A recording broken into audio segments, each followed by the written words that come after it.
back, and I have all of our pieces, our magazine cutouts glued to the page.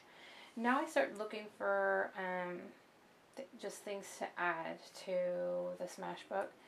A big thing I wanted to do is I have a Scrap Club kit challenge that I need to actually incorporate some of these papers in a project. So I'm going to go ahead and use some of these things on my page.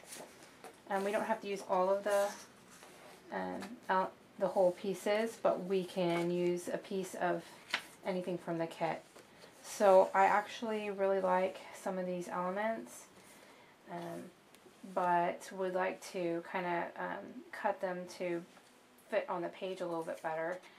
I think I like this, and I just kind of, there's no rules, so I just, if I like it, then it gets put there.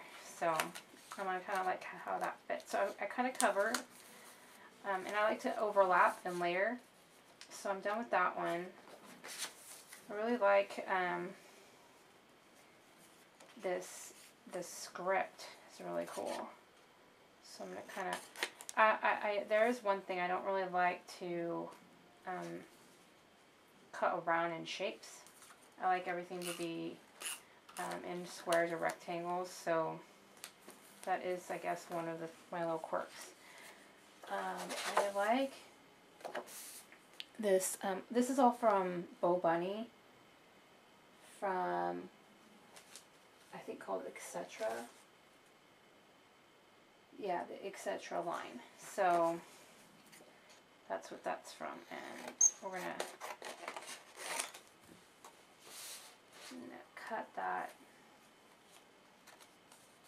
I like it, but I'm not sure how I want to place that quite yet, because I like the way the tickets are, but I kind of want it to maybe peek out of a journaling card or something. So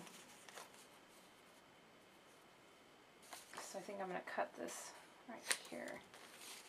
And I like to put some things at the top with maybe a paper clip, because I can always write on this some journaling or quotes or something, and I like to do that later. And sometimes I use my trimmer, but sometimes I just freehand it up here. And it kind of goes.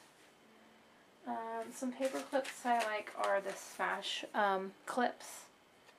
I like them because they're striped. My sister found these at like the dollar store or something. And so I might use one of those because it's green. I like to look on the other side to make sure it's not too clashy,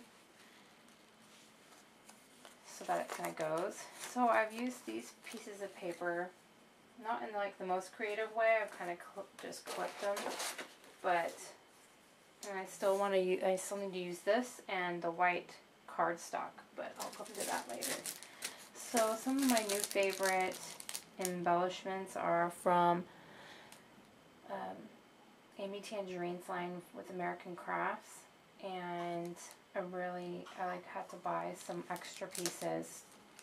I bought a whole bunch of them to kind of go, and I want to stick with some green still. Okay, so I'll probably be, and you might see this, I think I've used it before, like here on this page, but it doesn't matter. You can just have fun with the pieces that inspire you. So so I'm going to go ahead and probably use some of these pieces, but before I do that, I might want to just pull out my embelly bags. I coordinate and store all of my embellishments by color. So this is my green, and I just pretty much dump it out on my workspace. My workspace does not look pretty by the time I'm done with my page, but it's all for fun, right? So this is how I store my leftovers after I'm done with a page. Like, for example, this is from a line from Jelly Bean Soup, and so I will just cut out the pieces and then I'll store it in my little bags to see. So I find some journaling cards in here. This I think I made this from clip art and put it on fabric. So this, I just will tuck it in and find some more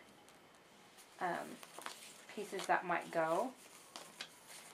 And some of these I don't even know who they're by, because this is from Yellow Bicycle. Sometimes I'll just remember it. So I'm going to trim just that, because that looks fun. This is from Basic Gray. And not necessarily that I might use that, but... And I've noticed I don't really like to see straight lines. I like straight lines. I don't like the curved lines cutting into an oval, but I noticed that I don't like it to just sit there. So now that you've seen kind of the process of how I place and do the background, I'm going to go ahead and save time and just speed things up a little bit so that you can see me place all the little embellishments and things on the page.